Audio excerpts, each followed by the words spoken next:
Guys, naintindihan niyo ba yan? Yang ganong hugot ni Malapiton ba yan? Ang security guard guys ay bisita na lang sa bahay. No? Sa mismong bahay mo, bisita ka na lang. Ano bang ibig sabihin yan? Tara, pagkwentuhan na lang natin.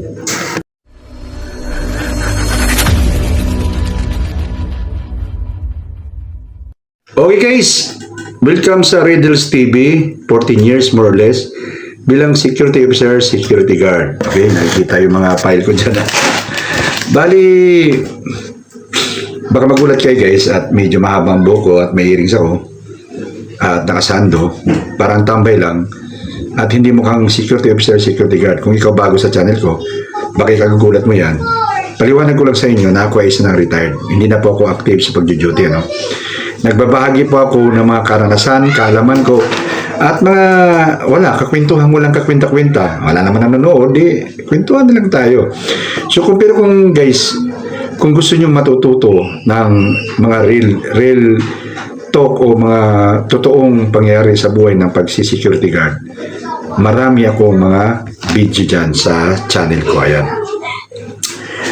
Pumunta kayo sa channel ko, pindutin nyo yung playlist. Ayan o.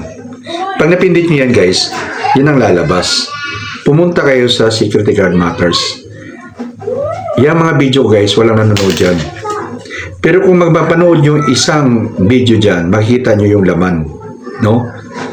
Isang gintong nakabalot sa putik. No? Yan ang mga laman ng video ko. So hindi lang napapanood kasi ilan lang naman ang security guard sa... Although marami, pero hindi lahat ng security guard na nanonood kasi mas marunong yung iba. Kumbaga, mas matalino sila.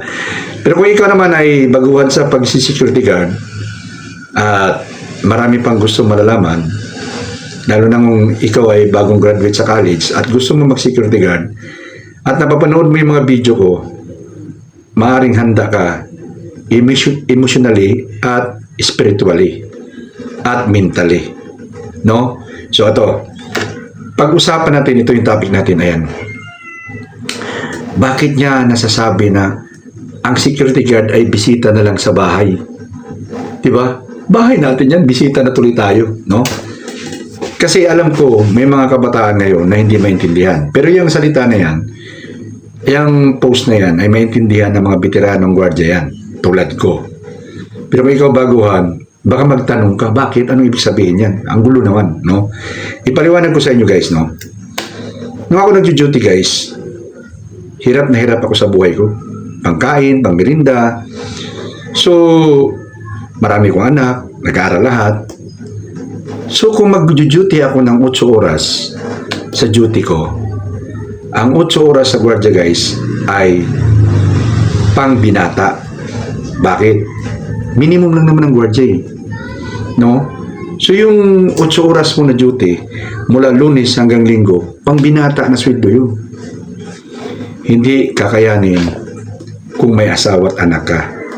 Especially kung nag-aaral, no? So, tulad ako, 4 anak ko. Nag-aaral lahat yan. So kung mag-8-8 ako, hindi kakayanin ang sweldo ko.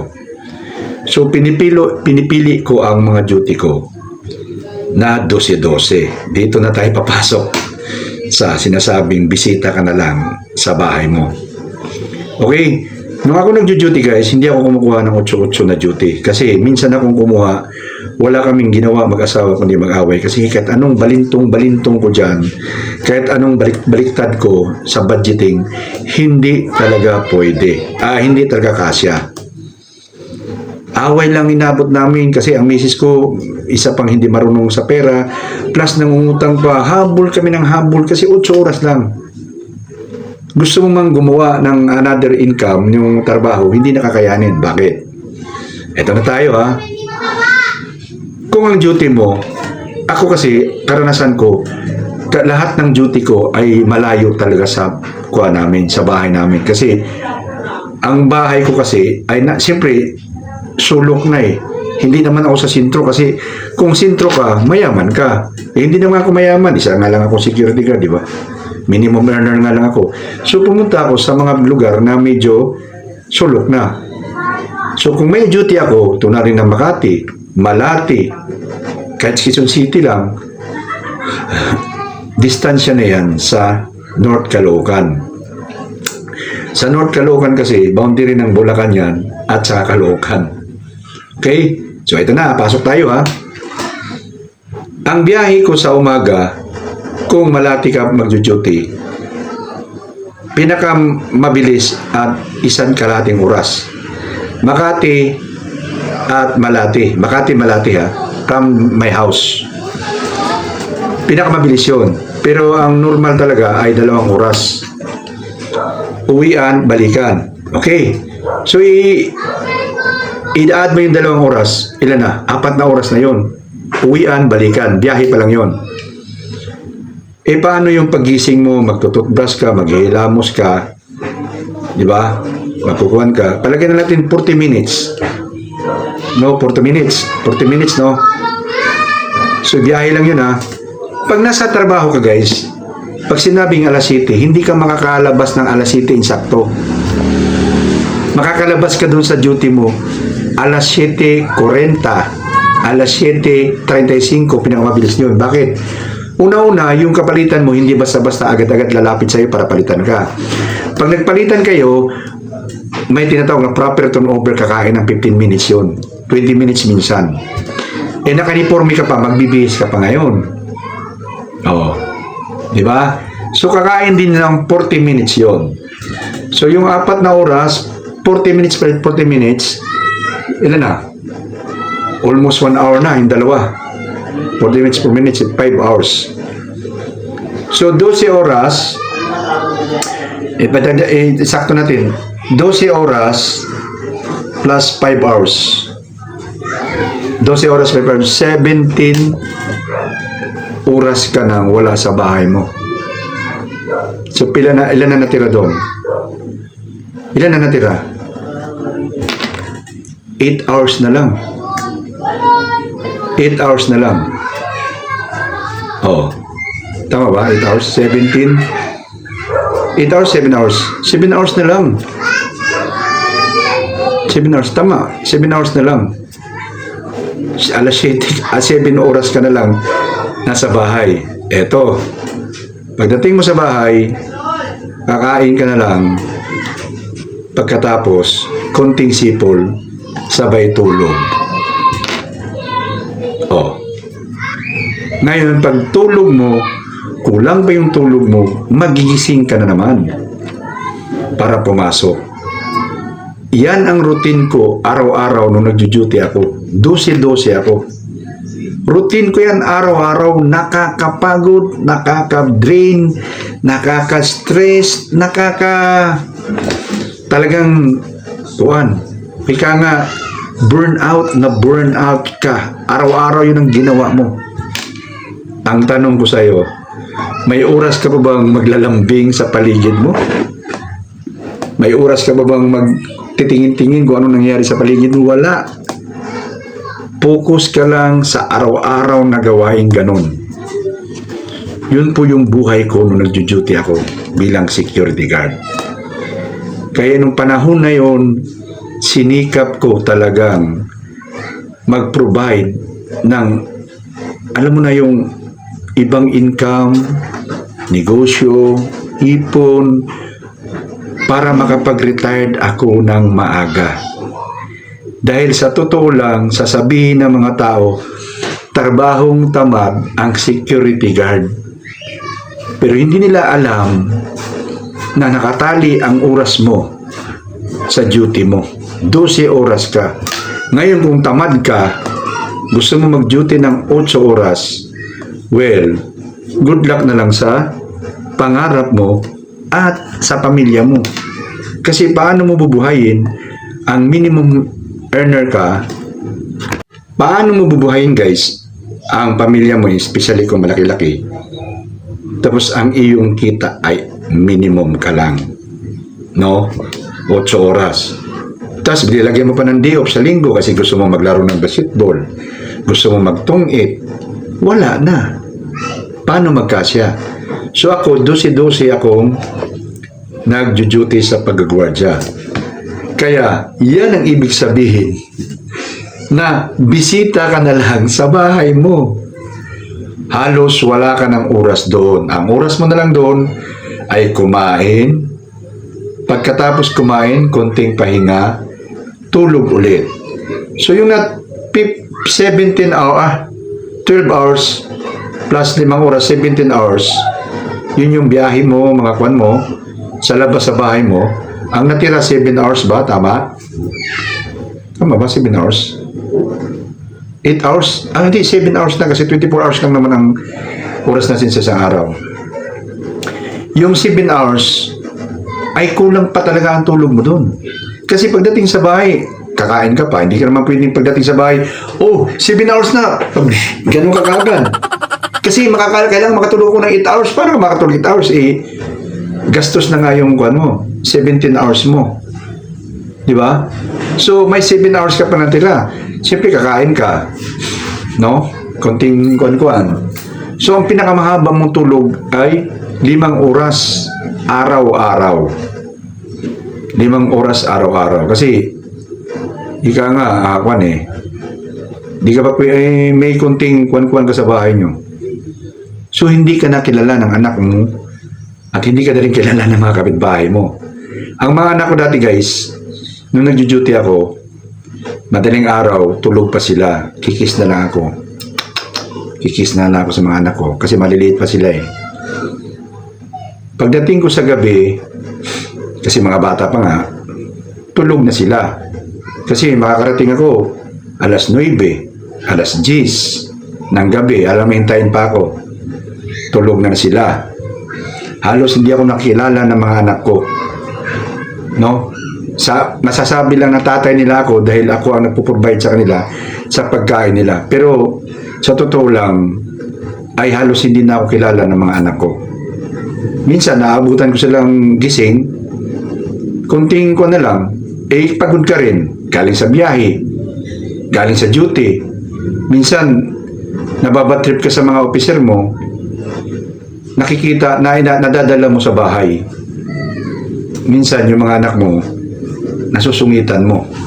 Ganun ka ka-stressful pag nag-duty ka ng security guard. Kaya yung iba dyan, huwag niyong isipin na trabahong tamad ang security guard.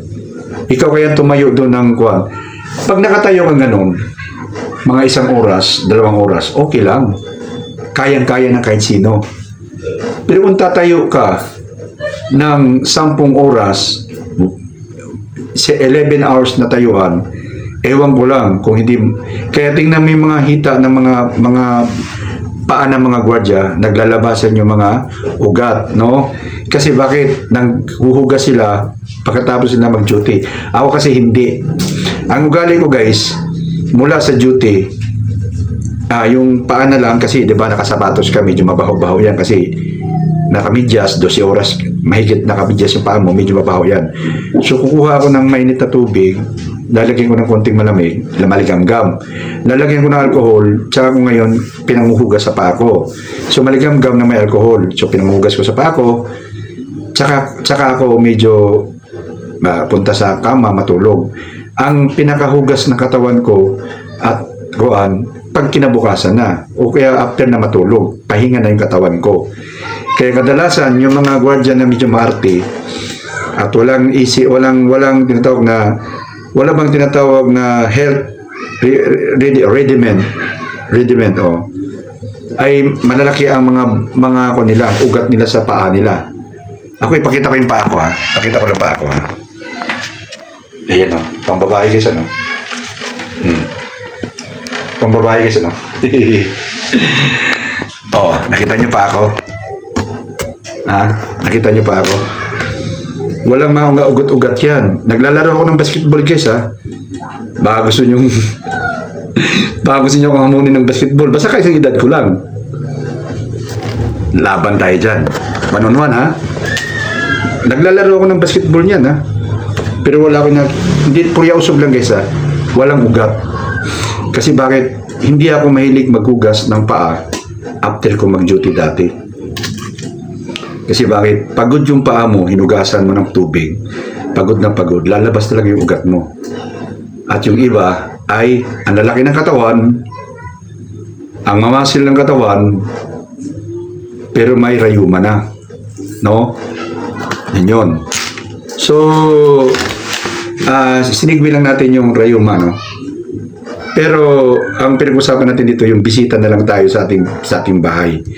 Kaya kayo ngayon, kung bago kayo, bata kayo, college graduate kayo, at akala nyo ganun kadali ang pag-duty ng gwardiya, i-ready nyo na yung tinatawag na ikaw ay magiging bisita na lang sa bahay nyo.